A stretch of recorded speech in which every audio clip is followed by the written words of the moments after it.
नमस्कार दोस्तों, एक बार फिर से स्वागत करना चाहूँगा आपके अपने ऑफ़िशियल यूट्यूब चैनल पर जिसका नाम है गवर्नमेंट जॉब्स अपडेट्स। तो गाइस आपने थंबनेल तो देख ही लिया होगा। बिना देरी करते सीधा शुरू करता हूँ। गाइस आज का जो मैं टॉपिक कवर करने जा रहा हूँ वो रहेगा हेड कांस्टेबल मिनिस्ट्रियल की वैकेंसी यानी कि अपकमिंग वैकेंसी के बारे में। हर एक इन्फॉर्मेशन आपसे आज शेयर करूँगा, कब इसके फॉर्म चालू होंगे, क्या एज लिमिट रहेगा, क्या एजुकेशन रहेगा, पेपर कितने नंबर का आएगा, कितने मार्क्स का पेपर होता है, कब एग्जाम लिया जाएगा, सारी की सारी मैं डिटेल्ड इन्फॉर्मेशन आपको वीडियो में कवर अप कर दूंगा। तो प्लीज वीडियो को शुरू से लेकर एंड तक देखते रहिएगा। गाइस आप स्क्रीन पे देख रही हैं ऑफिशियल डेटा है सीआरपीएफ का, जो कि 2020 और 21 में जो भर्तियां आने वाली है उनके लिए ऊपर दे रखा है दोस्तों। तो दोस्तों सबसे पहले आपको मैं हेड कांस्टेबल मिनिस्टर की वैकेंसी बता देता हूँ कि कितनी आने की चांसेस हैं एज पर द डेटा। दोस्तों आप देख रहे हो ये एफ पार्ट जो है ये हेड कांस्टेबल मिनिस्टर लिखा हुआ है। तो 800 कुल मिला के 875 वैकेंसी निकलेगी दोस्तों 2021 यानी कि इसी साल। कुल मिला के 875 वैकेंसी निकलेगी और लगभग 10 लाख के आसपास जो अभ्यर्थी होंगे इस फॉर्म को डालेंगे। ठीक है। तो दोस्तों इस साल वैकेंसी निकलने वाली है। अब आपके मन में सवाल आ रहा होगा कि वैकेंसी कब तक निकलेगी। बहुत अच्छा सवाल है दोस्तों। मैं आपको बताऊं ये वैकेंसी जो निकलेगी वो निकलेगी मई महीने में। मई महीने में वैकेंसी निकल जाएगी जिससे ऑल ओवर द इंडिया से बच्चे अप्लाई कर सकते हैं। मेल हो चाहे फीमेल हो आप अप्लाई इससे कर सकते हो। ठीक है। अब मैं बात करता हूँ दोस्तों एजुकेशन क्या रहने वाली है। तो दोस्तों एजुकेशन की सिंपली मैं बात करूँ तो अगर आप 12वीं पास हो, 12th पास कर रखी है आपने किसी भी बोर्ड से, चाहे स्टेट बोर्ड हो, चाहे सेंटर का बोर्ड हो, चाहे NIOS हो। ठीक है।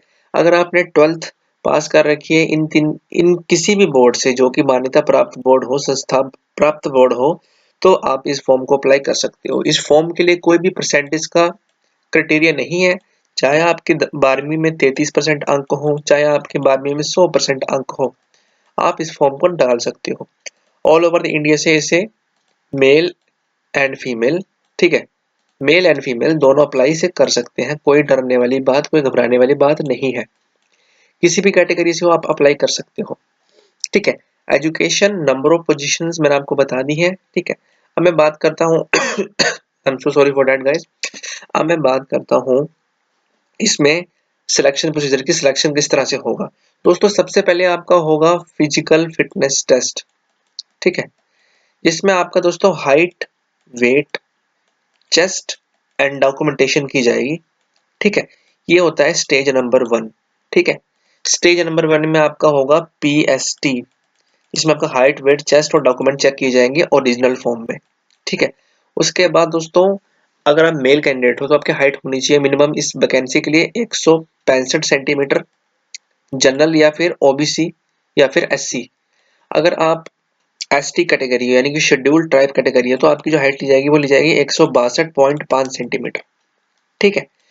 लेकिन दोस्तों अगर आपके पास कोई डोगरा का सर्टिफिकेट है, कोई कुमाऊं सर्टिफिकेट है, यानी कि अगर आप हिली एरिया से, पहाड़ी क्षेत्र से बिलोंग करते हो तो आपकी हाइट जो ली जाएगी वो ली जाएगी 162.5 सेंटीमीटर। लेकिन उसमें आपको अपना डॉक्यूमेंट जो छूट के लिए है वो आपको शो करना पड़ेगा उन्हें at the time of physical, तो आपको छूट मिल जाएगी। बात करता हूँ फीमेल की। तो फीमेल में दोस्तों हाइट जो रखी जाती है वो होती है मिनिमम 157 सेंटीमीटर। अगर किसी लड़की की, किसी गर्ल की जो हाइट है वो 157 सेंटीमीटर है तो वो इस पोजीशन के लिए अप्लाई कर सकती है। अगर वो लड़की जो हिली एरिया से बिलोंग करती है तो उनकी हाइट होनी चाहिए कम से कम भी 152.5 सेंटीमीटर। अगर आप हिली एरिया से बिलोंग करते हो और आपके पास सर्टिफिकेट भी है तो आप इस फॉर्म को अप्लाई कर सकते हो। अगर आप हिली एरिया से बिलोंग करते हो लेकिन सर्टिफिकेट नहीं है और आपकी हाइट भी छोटी है तो आप अप्लाई नहीं कर पाओगे। ठीक है। आपको छूट नहीं दी जाएगी। ओके। अब बात करूं दोस्तों मैं आपका वेट कितना लिया जाता है। तो वेट होता है हाइट के अकॉर्डिंग, लेकिन ऐसा कुछ भी नहीं है। ठीक है।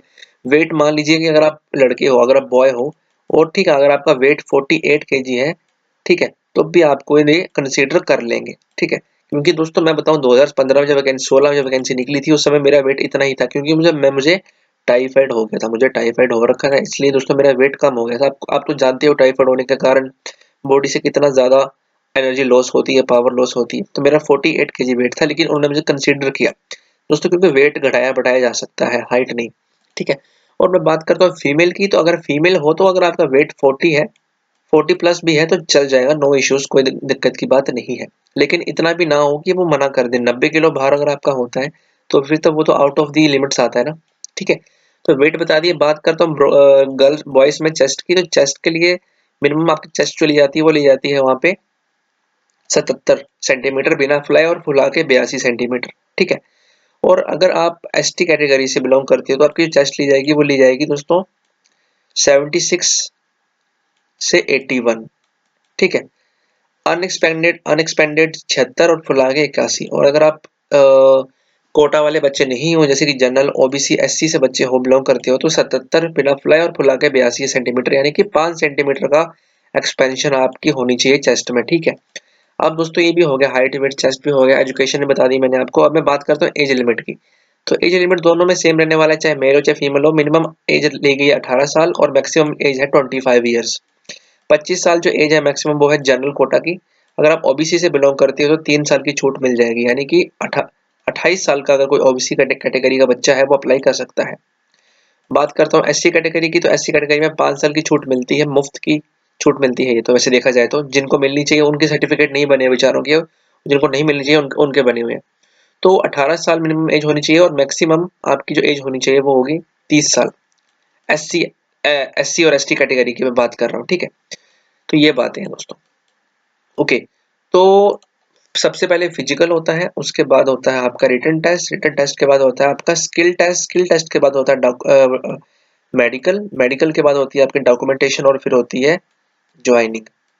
दोस्तों इस तरह की प्रक्रिया होती है जिसके आपको जाना पड़ता है। ठीक है, बहुत आसान प्रक्रिया होती है। और दोस्तों एग्जाम जो होता है वो होता है 225 नंबर का, जिसमें 200 नंबर का आपका पेपर होता है सब्जेक्ट ऑब्जेक्टिव, और जो 25 नंबर का होता है वो होता है सब्जेक्टिव। सब्जेक्टिव क्या यानी कि मतलब वो होता है जिसमें आपको कुछ शुलेख, कुछ ऐसे, कुछ ग्रामेटिकल कुछ इश्यूज होते हैं वो आपको लिखने पड़ते हैं। ठीक है, ऐसे वगैरह लिखने पड़ते हैं आपको, डायलॉग्स लिखने पड़ते हैं, नोटिस लिखना पड़ता है आपको। ठीक है, तो 25 नंबर आपके मुफ्त के होते हैं और 200 नंबर का पेपर होता है।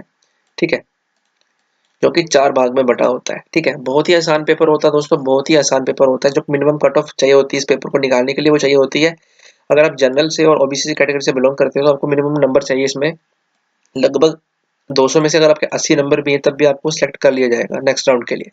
ठीक है, अगर आप एससी एसटी हो तो अगर आपके नंबर हैं 75 या फिर 70 तब भी आपको इस नेक्स्ट राउंड के लिए क्वालिफाई कर दिया जाएगा, लेकिन सिर्फ क्वालिफाई किया जाएगा। लेकिन जो मेरिट लिस्ट में अगर आपको आना है तो कम से कम आपका नंबर होनी चाहिए 200 में से 150 प्लस, तब जाके आप उम्मीद लगा सकते हो। ठीक है, तो दोस्तों बात आती है कब आएगी वैकेंसी। तो वैकेंसी आएगी मई महीने में। ऑफिशियल नोटिस वैकेंसी जो है आपको मई महीने में मिल जाएगी। और ये जो डेटा है दोस्तों ये सीआरपीएफ ने ही निकाला है। अगर आप चाहते हो कि इसका डेटा का लिंक आपको मैं शेयर करूं दोस्तों, तो डिस्क्रिप्शन बॉक्स में आप चेक करना मत भूलिएगा। डिस्क्रिप्शन बॉक्स में आपको मैं ये वाला लिंक जो है प्रोवाइड कर दूंगा, जहाँ पे आप जाके इसे देख सकते हो दोस्तों। ठीक है, दोस्तों ये है upcoming vacancy CRPF head constable ministerial के आने के लिए। 875 वैकेंसी निकलने वाली है ऑल ओवर द इंडिया के लिए मई महीने में, जिससे ऑल ओवर द इंडिया से मेल एंड फीमेल कैंडिडेट्स 12वीं पास अभ्यर्थी अप्लाई कर पाएंगे। आई होप सो आपको सारी इन्फॉर्मेशन कवर अप मैंने कर दी हो। तो प्लीज इस वीडियो को लाइक कर देना, शेयर कर देना, कमेंट कर देना, सब्सक्राइब मत भूलना। जय हिंद, जय भारत गाइस।